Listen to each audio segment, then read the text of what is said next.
I'm really someone that likes to think about the business purpose and the requirements, because often we can go down the technology wormhole, and that's a big wormhole with Hmm. so many things happening in digital and AI and deep learning and machine learning and everything else. It's really the business and the people outcomes that are driving these investment decisions, in my view. And so it's really important to understand those environmental factors, whether it's population growth, housing affordability, environmental sustainability, security risks, a changing workforce, whether it's something that's driving a particular city plan, like a second airport in Sydney or, the second sort of CBD that they're building in Parramatta. I'm obviously giving you a very Sydney lens, but I'm sure it can be sort of transformed into other cities as well. But yeah, it's really, really thinking about the business problem, I think that's critical. Hi, Smart Community friends. In this episode of the Smart Community Podcast, I have a great chat with Karandeep Chadha. Karandeep has 2 decades of diverse work experience in government services, infrastructure asset management, property, procurement, supply chain, consumer goods, technology, and financial services industries for top-tier Australian, US, and European organisations. In this episode, Karandeep tells us about his passion for innovation and smart cities and how he ended up in the smart community space. We talk about the importance of coming back to the business purpose and community requirements when implementing smart solutions, and why foundational transferable skills are so beneficial considering the broad range of skills needed in the smart community space.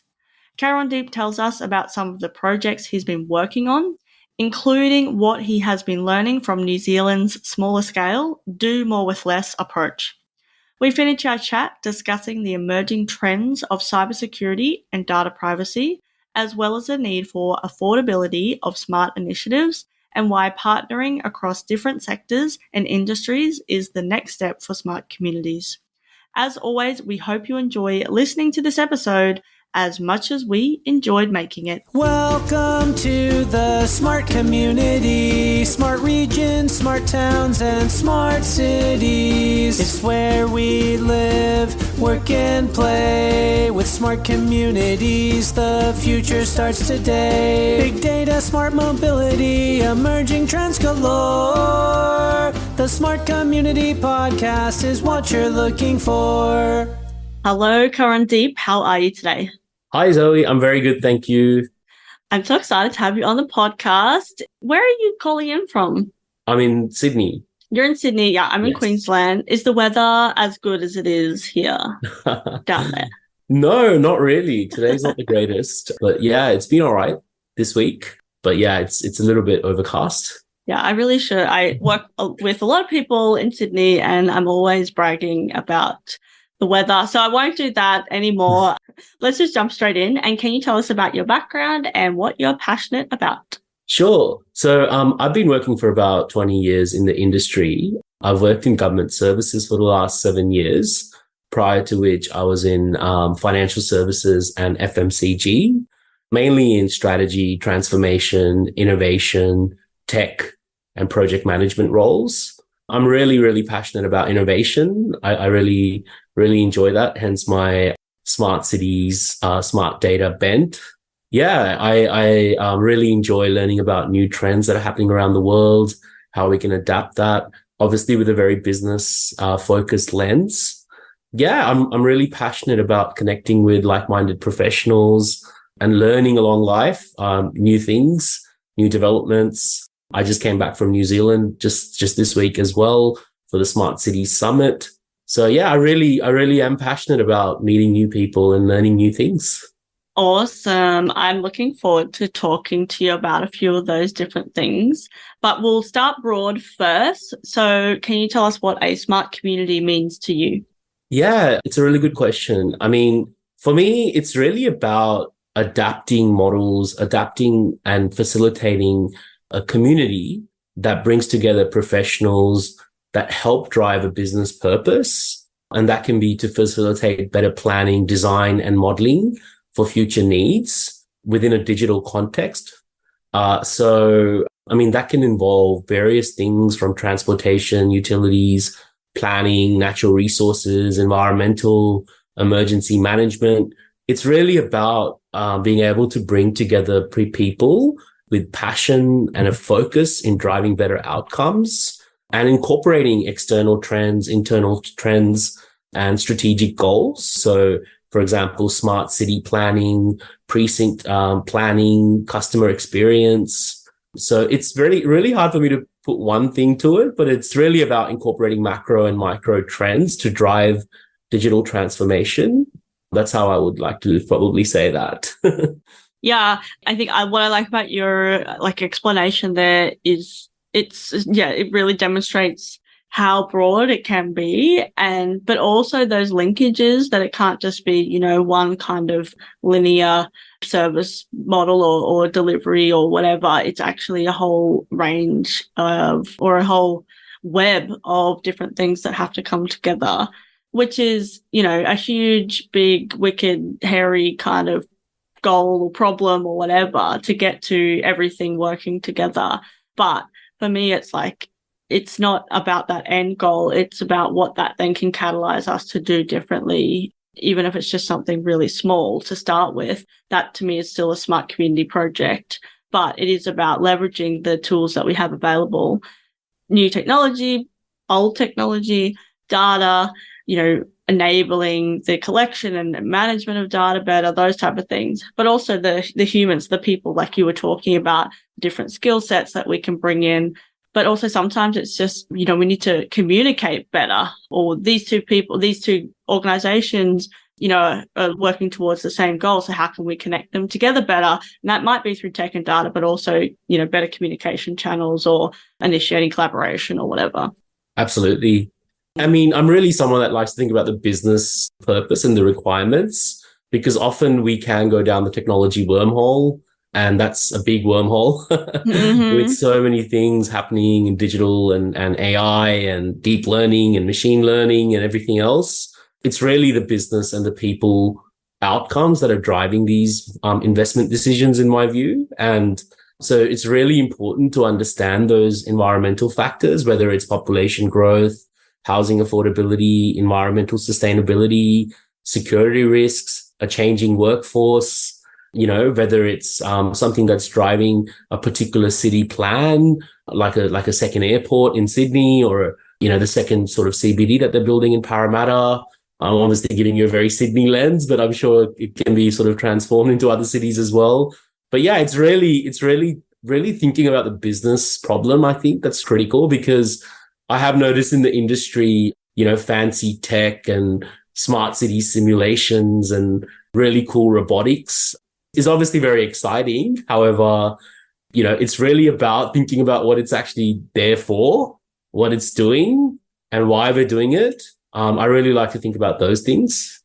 Yeah, I think that's really important. And thanks for, I guess, expanding on that a little bit more about the business problem, because bringing in those trends, because often, I don't know, if we go to a conference and we hear a futurist or something like that, the keynote, it's like they're talking about these trends, but how do we actually then bring it back down and apply it to what we're trying to do?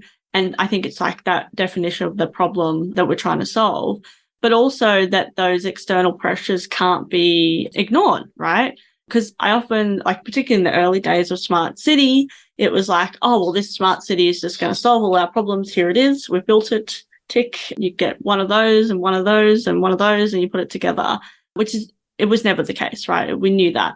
But now we're actually talking about it as another kind of tool in our tool belt to solve some of these really big, wicked problems that we have. And then those pressures that are coming at us, like population growth, climate change adaptation, all those type of things as well. So I'm really excited now, because it's coming into the mainstream, and then, all the hype kind of gets stripped off and you're just left with the substance, which I think is a good thing. Not that it's easy though. Still very hard. Yeah, no, I like that. The business problem is a really good one. I'm actually keen to hear, how did you end up in this kind of smart space?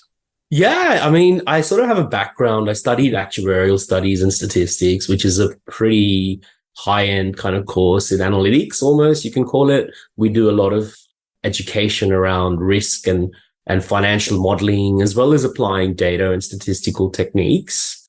So it was really a very good foundation. I worked in financial services, as I mentioned before, in the likes of Suncorp and Royal and Sun Alliance in the UK. A lot of work around pricing analytics. So utilizing a lot of different data sets to come up with pricing models and financial studies. So that really high-end analytics was my background. And from there, I kind of went into more kind of business challenges and problems. And now in strategy. So as I mentioned before, I moved from financial services into FMCG and then now into property and infrastructure. So applied different concepts and skills. I also retrained myself. I did a master's in information systems and I really enjoyed the technology aspects of that as well. And yeah, I've kind of really just landed here, I guess. And yeah, it's been really fun, the journey. I mean, being able to like the foundation in terms of the skill sets are pretty much transportable across different industries. But I think the smart cities industry is a unique one because obviously it really links a lot of different concepts together, whether it's the planning side, whether it's the property development side, the asset management once those properties and infrastructure components are built. It involves working with government, with industry, with NGOs, with obviously all kinds of international bodies as well. And it's got a very holistic lens as well because you have to consider obviously circular economy, net zero, emerging technologies, energy efficiency, decarbonization, greater mobility, network management. It's quite a broad and very exciting space to be in. And it's very strategic and innovative as well, which is really exciting because yes, there are, processes that are repeatable and required to be done, but it's really about, applying that in new settings and coming up with new and funky ideas that can be implemented and make a big difference to society. It's a really exciting industry to be in.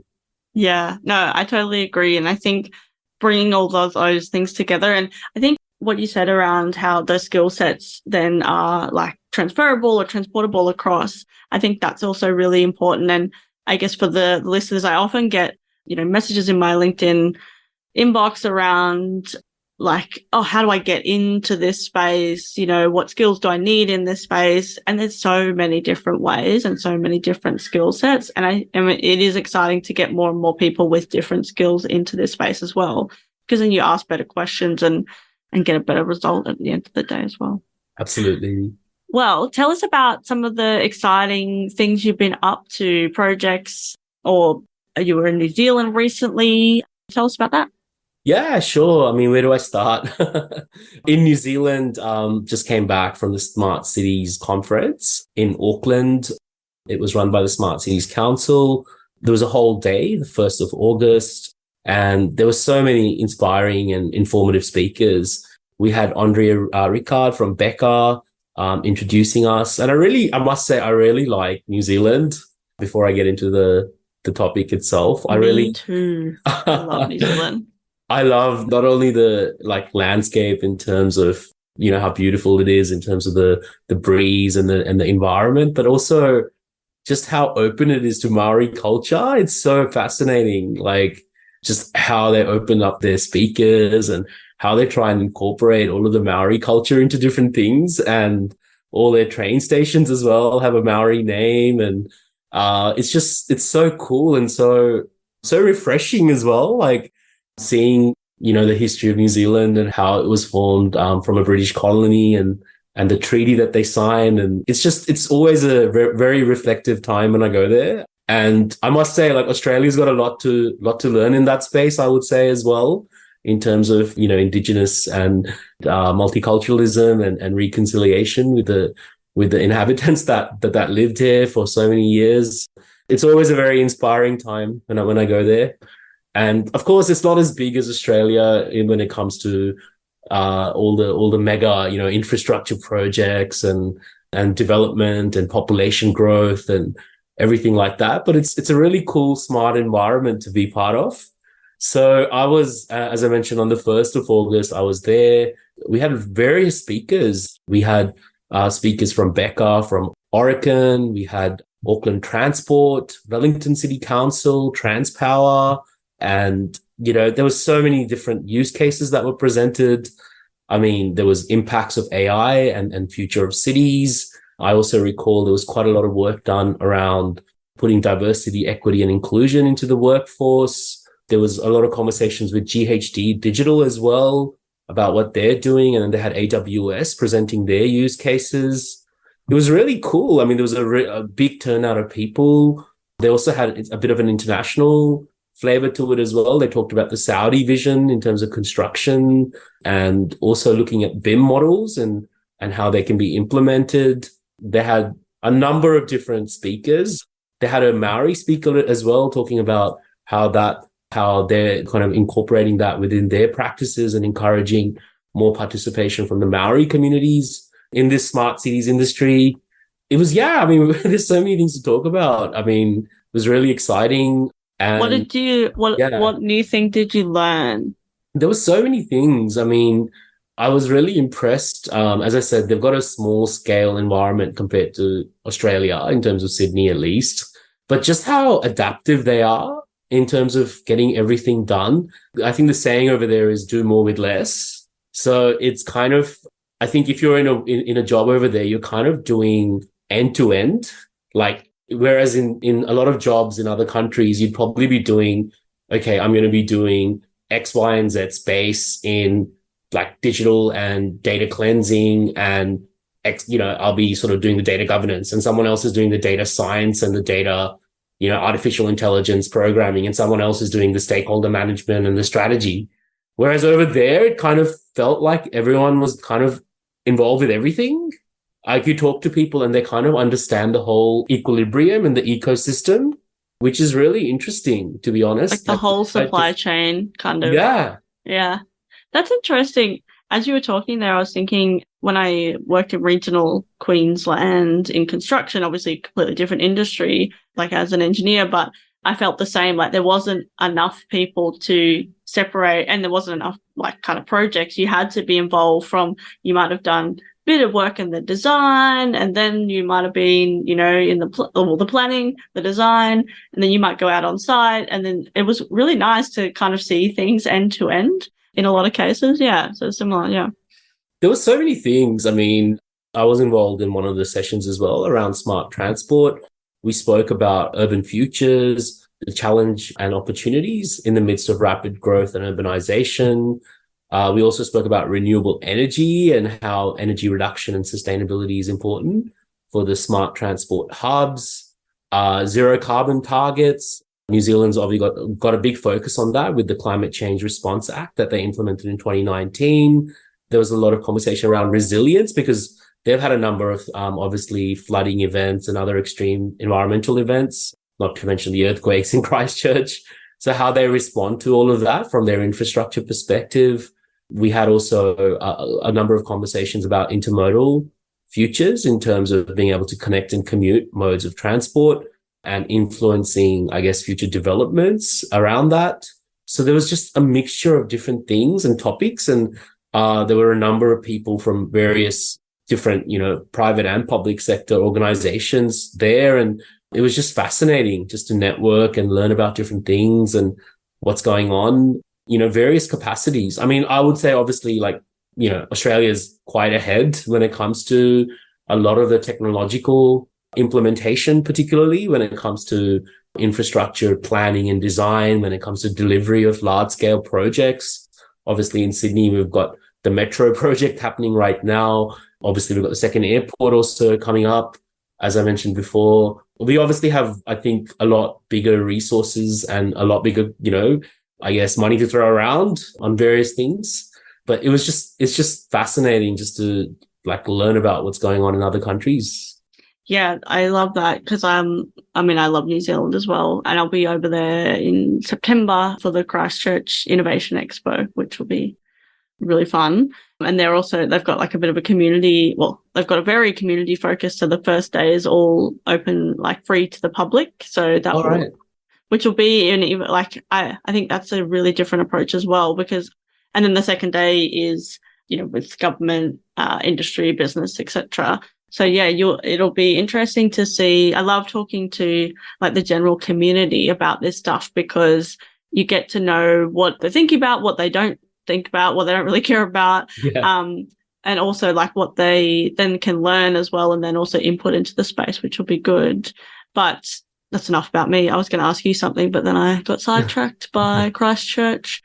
Yeah, no, that's cool. So tell us about some of the other, like, because you're involved in a few different like task forces and things like that. Yeah, tell us about some of those. Yeah, so I'm also part of the New South Wales committee for the Chartered Institute of Logistics and Transport.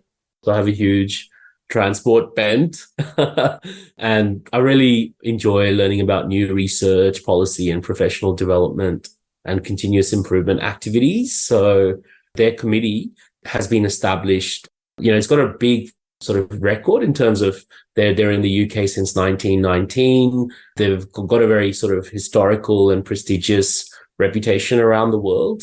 They're just establishing themselves in Australia at the moment. And I was lucky enough to get invited to be part of their New South Wales committee and really think about logistics and transport, because obviously they're two separate areas, but also interlinked in many ways as well, like the supply chain components, as well as the actual infrastructure delivery and property and all the other, things that are within transport. So yeah, I've just really started in that committee. So I don't really have a lot to talk about yet, but maybe next time. From the logistics perspective, I think that's a really interesting one because there's so many opportunities for digitization and technology, and also something that we use every single day, but we don't even think about using every single day, but obviously affects our lives, about like how we get things, how things are moved around, has huge implications on emissions and all those type of things. And so interlinked with transport and, mobility and things like that. Yeah, I think it's a really interesting one. So yeah, looking forward to hearing more about that once you get deeper in. Yeah, absolutely. I've also got a background in procurement, and I'm actually currently working a lot in the facilities management space as well within transport. So the logistics and supply chain elements are equally interesting for me, more from a construction and more from as I mentioned before, more from a like actual property management perspective. So resolving issues like weeds, bushfires, lawn mowing, illegal dumping, pest control, all those elements and more. So that is also quite an interesting component to the whole logistics and supply chain elements. Yeah, absolutely. And again, it's one of those things that's just so like an interconnected web of so many different things that affect each other. So yeah, it's an interesting one too. Yeah, you're on some other task force as well. Yeah. So I'm on the Digital Twins Action Task Force run by the Smart Cities Council. That's where, we went on this week, as I mentioned before. And that's actually developing a full-scale proposal or action-orientated, discussion paper around how we can optimize transport infrastructure and systems in the context of smart city development.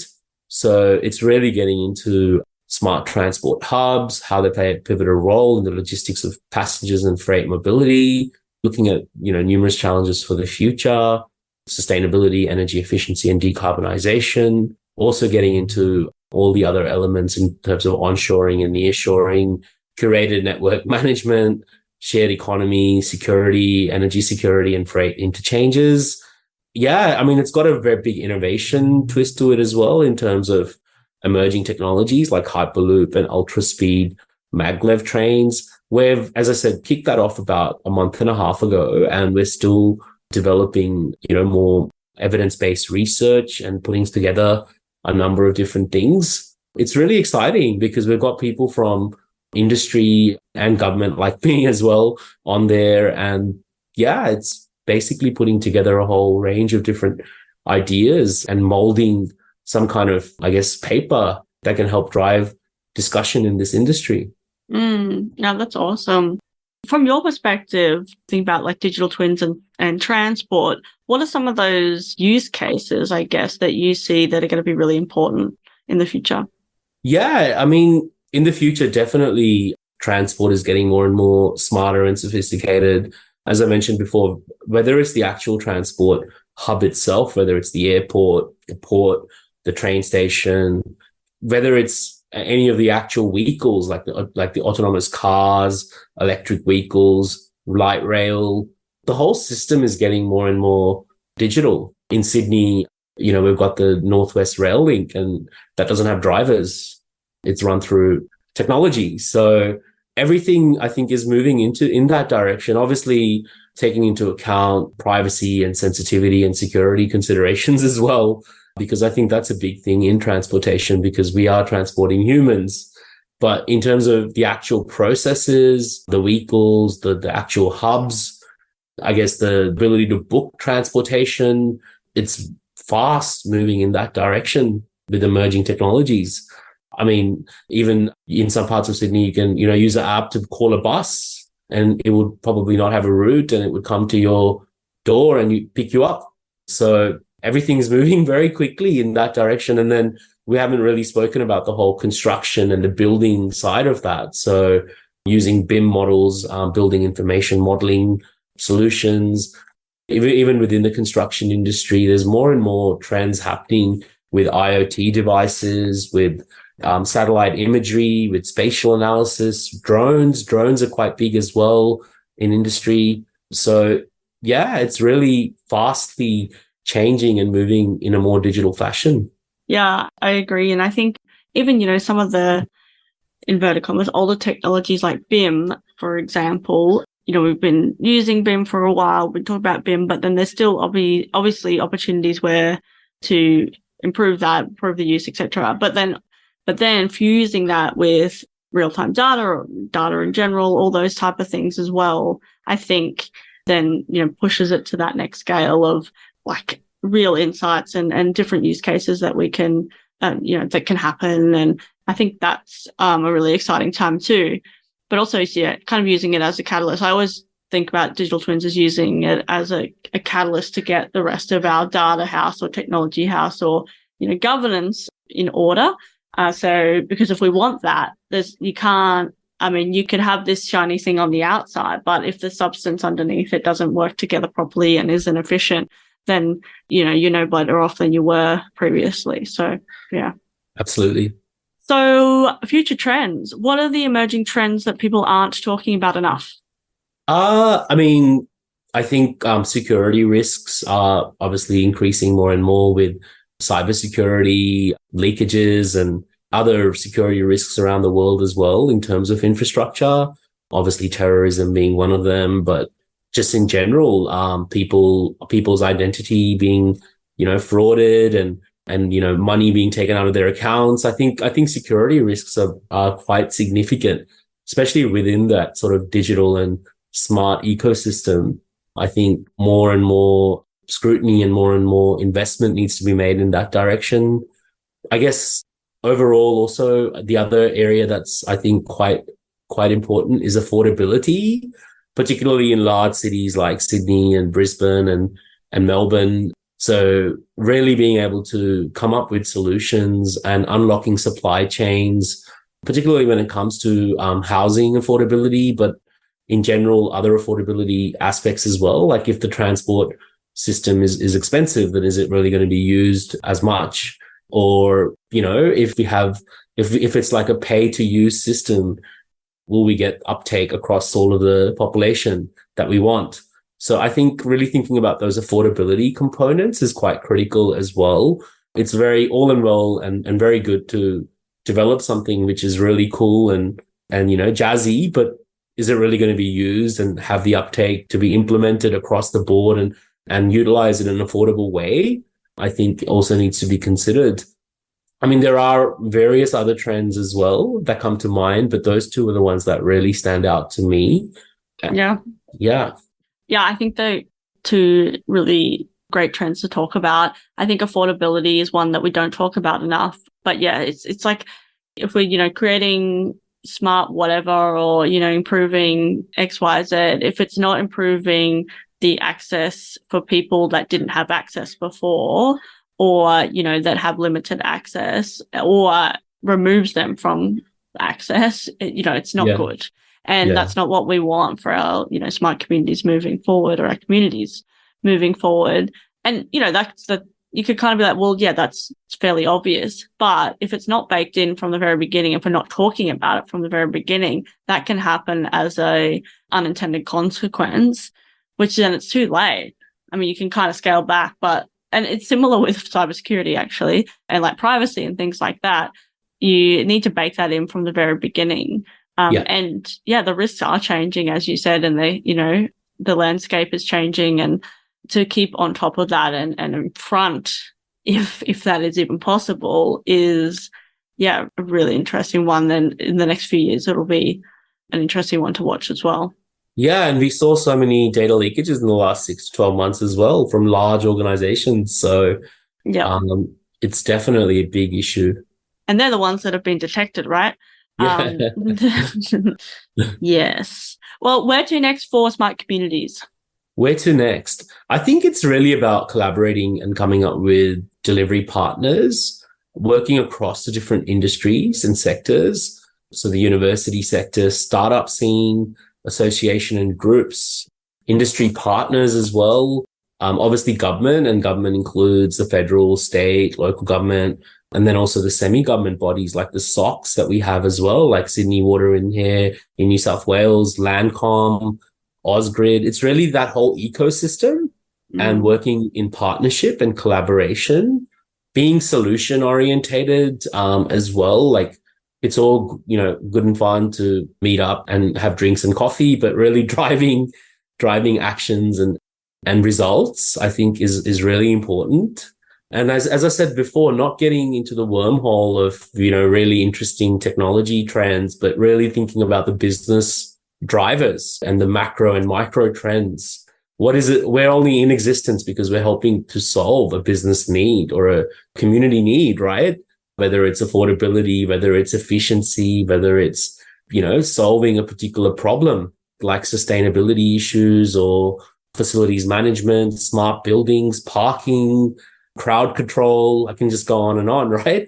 So it's really thinking about all of those components, I think, in the future, which I think we're getting better and better at. Yeah, I agree. And I think I love the conversations, but then, that needs to then lead to like action, or at least identifying collaboration partners, or the action's going to take here and place here, or here's a plan for delivery. I think we're seeing more of that now, as we had to have a lot of conversations in the beginning to work out how we were going to tackle this thing to move forward, and then, like you said, there's so many different sectors and parts of the ecosystem. It's not just one thing. So, yeah. That's right. Well, Karandeep, it's been so great to have you on the podcast. I've really enjoyed this conversation, and I do look forward to having another one with you as well, because, I think there's so many things we could discuss. So, but thanks so much for coming on the pod. Thank you so much, Zoe, for the opportunity. And if anyone wants to connect with me, they can, find me on LinkedIn, Karandeep Chadha. So looking forward to networking as well through this. Excellent. Yes. Well, I was going to ask how people connect with you, but you've done that. That's awesome. We'll put all the links in the show notes so people can click away and find you. Thanks again for coming on to the Smart Community Podcast. Thank you, Zoe. Thanks. Talk soon. Bye. Bye.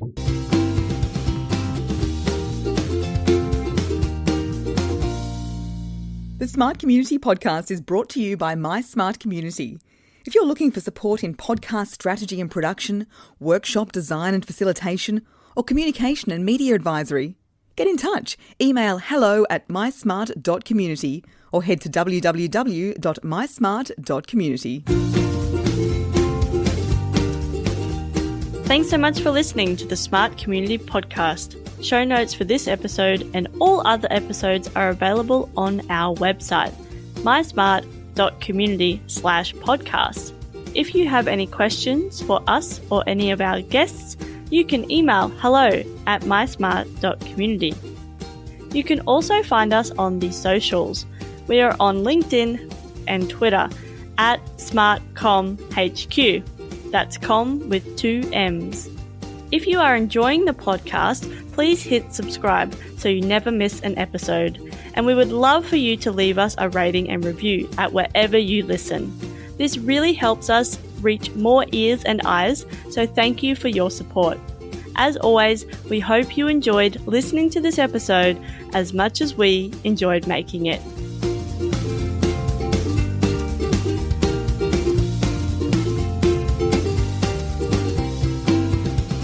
The Smart Community Podcast is what you're looking for.